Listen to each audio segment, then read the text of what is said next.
آپ یقین کریں میں اتنا میرا دل ہے کہ پبلک یہ خود اپنی آنکھوں سے دیکھے کہ یہ کیا تھا. اب میں آپ کو بتاتا ہوں یہ ہوا کیا. ہوا یہ کہ ہمارا امریکہ میں جو امبیسڈر تھا اس کی ایک ملاقات ہوئی امریکن آفیشل کے ساتھ. اب امریکن آفیشل جو تھا اس کی بس صرف میں تھوڑی سی بات آپ کو بتاتا ہوں کہ اس نے کہا کیا. اس نے پہلے کہا کہ جی عمران خان کو روس نہیں جانا چاہیے تھا. پھر وہ جو کہتا، اور میں یہ چاہتا ہوں آپ قوم ذرا غور سے میری بات سنیں کہ اس نے کہا کیا. کہتا کہ اگر عمران خان اس میں سے بچ جاتا ہے عدم اعتماد سے تو پاکستان کو بڑا مشکل یعنی کانسیکوینسز فیس کرنے پڑیں گے. تکبر دیکھیں کہ اگر عمران خان یعنی سٹنگ پرائم منسٹر اگر وہ نہیں ہٹتا اس میں سے تو پاکستان کو نقصان ہوگا.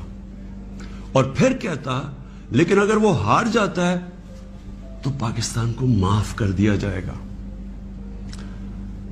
یعنی یہ بھی نہیں اس نے کہا کہ اگر وہ نہیں آتا تو جو بھی دوسرا آئے گا پہلے ہم دیکھیں گے وہ کیا کر رہا ہے پھر ہم اس کو معاف کریں گے. اس نے کہا جو بھی آئے گا معاف کر دے گا. یعنی کہ اس کو پتا تھا کہ کس نے آنا ہے، کس نے اچکن سلوائی ہوئی ہے، کون تیاری میں بیٹھا ہوا ہے، اسے سب پتا تھا.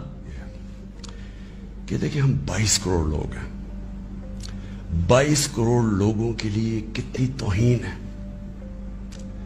کہ ایک حکم دے رہا ہے 22 کروڑ لوگوں کے الیکٹڈ سربراہ کو. وہ پتہ نہیں وہ کس کو حکم دے رہا ہے، کیونکہ میں تو چیف ایگزیکٹو ہوں، مجھے نہیں دے رہا. وہ کسی کو کہہ رہا ہے کہ اگر یہ آپ کا پرائم منسٹر بچ جاتا ہے تو آپ کو فیس کرنے پڑیں گے کانسیکوینسز. اور پھر کہتا ہے کہ اگر یہ ہٹ گیا تو معاف کر دیں گے ہم آپ کو. میں صرف آپ کو یہ کہنا چاہتا ہوں کہ میرے پاکستانیوں، اگر ہم نے اس طرح ہی زندگی گزارنی ہے تو ہم اپنے آپ سے سوال پوچھیں کہ ہم آزاد ہوئے کیوں تھے. ہم کیوں 23 مارچ کو سیلیبریٹ کرتے ہیں؟ ہم کیوں جناب 14 اگست کو بڑا جشن بناتے ہیں؟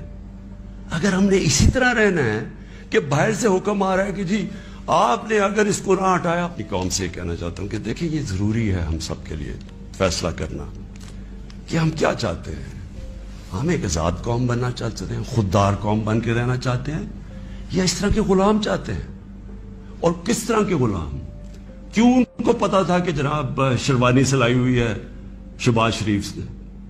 اس نے باقاعدہ میسیجنگ کی.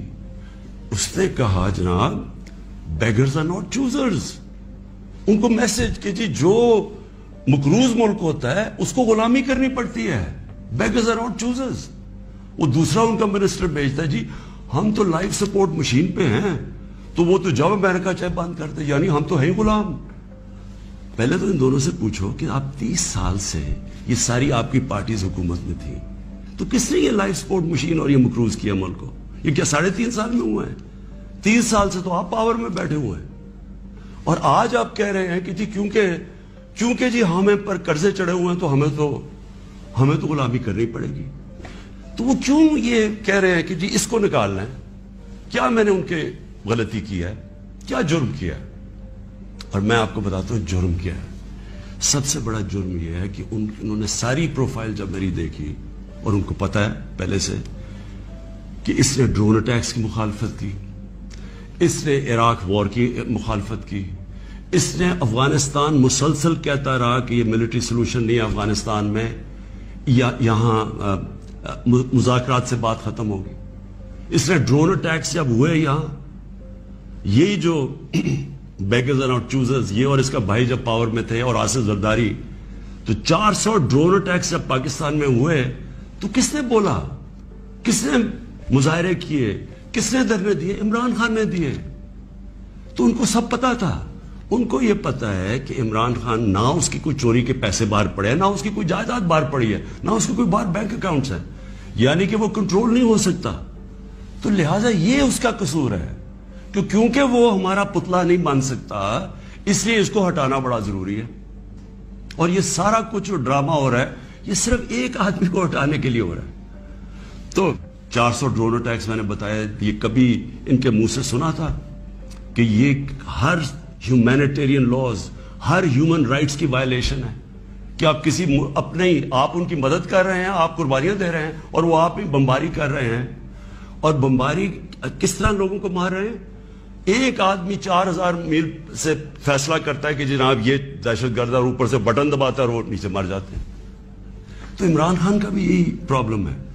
میں یہ کہتا ہوں کہ کسی سے ہماری لڑائی نہیں ہے, نہ میں کسی کا اینٹی ہوں, نہ کسی ملک کا اینٹی ہوں.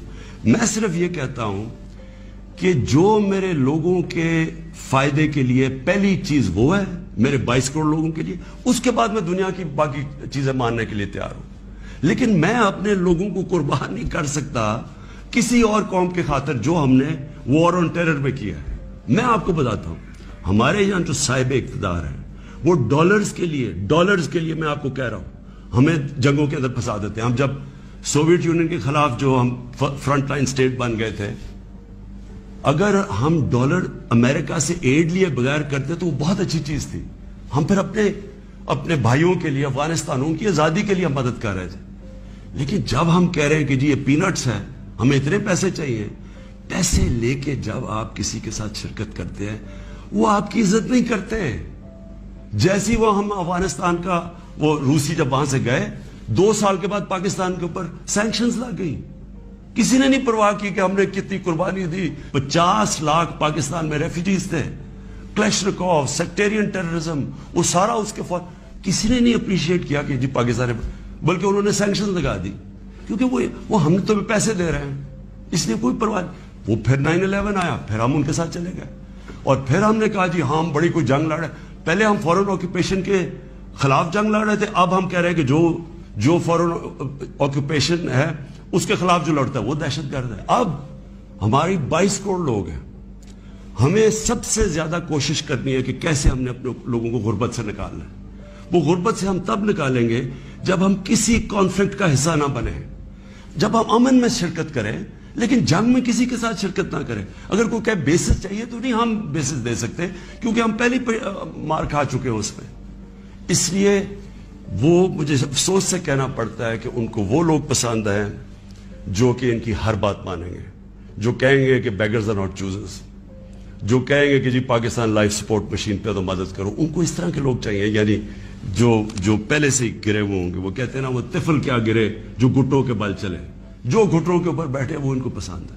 لیکن میں اپنی یوتھ سے آج کہنا چاہتا ہوں کہ دیکھیں, آپ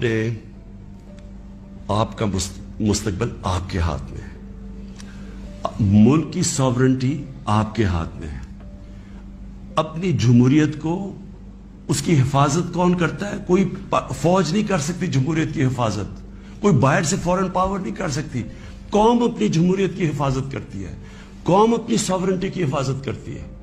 یہ جو ہماری ساورنٹی کے اوپر اٹیک ہوا ہے, میں آج آپ کو کہہ رہا ہوں, آج آپ اس کے اوپر سٹینڈ نہیں لیں گے, آگے سے یہ ہوا کرے گا کہ جو بھی آئے گا نا پاور میں, جو بھی آئے گا وہ پھر سب سے پہلے دیکھے گا کہ جی آپ کو کوئی سپر پاور تو ناراض نہیں ہو رہی, اور وہ پھر وہی کرے گا جو وہ چاہیں گے, کیونکہ اس کو ڈر ہوگا کہ انہوں نے 5, 10, 15 ارب روپیہ خرچ کرنا اور میری کرسی الٹا دینی ہے. جس طرح یہ ہے کہ بیگرز آر ناٹ چوزرز, اسی طرح کے لوگ آئیں گے. ہم امریکہ کو بار بار ان کو سمجھائیں کہ ہم کوئی میں عمران خان اینٹی امریکن نہیں ہے, لیکن ہم نے بڑی بری حالات دیکھے ہوئے ہیں. ہم نے آپ کی ہم کوئی ٹیشو پیپر کی طرح استعمال ہونے والی قوم نہیں ہے کہ آپ استعمال کریں اور پھر پھینک دیں. ہم آپ کے ساتھ جو ایک ورڈ ہوتا ہے میوچلی بینیفٹ, آپ کو بھی جس کا فائدہ ہو ہمیں بھی فائدہ ہو. ون سائیڈڈ ریلیشن شپ کسی سے نہیں چاہیے. کہ دیکھیں, میں تو یہ امپورٹڈ گورنمنٹ کو بالکل تسلیم نہیں کروں گا. میں نکلوں گا اپنی قوم کے اندر. میں تو ہمیشہ, میری تو کوئی باپ پالیٹکس میں نہیں تھا, میرا کوئی رشتہ دار یا کوئی میں پولیٹیکل فیملی سے تو تھا نہیں.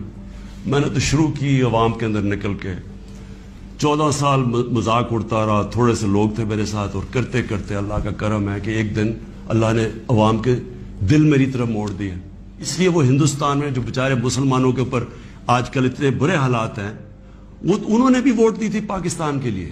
انہوں نے اس لیے نہیں دی تھی کہ ہم آ کے ایک امپورٹڈ گورنمنٹ کے نیچے ہم بیٹھ جائیں اور ہم جی حضوری کریں اور ہم کہیں جی ہم تو بیگرز آر ناٹ چوزرز. اس لیے نہیں پاکستان بنا تھا.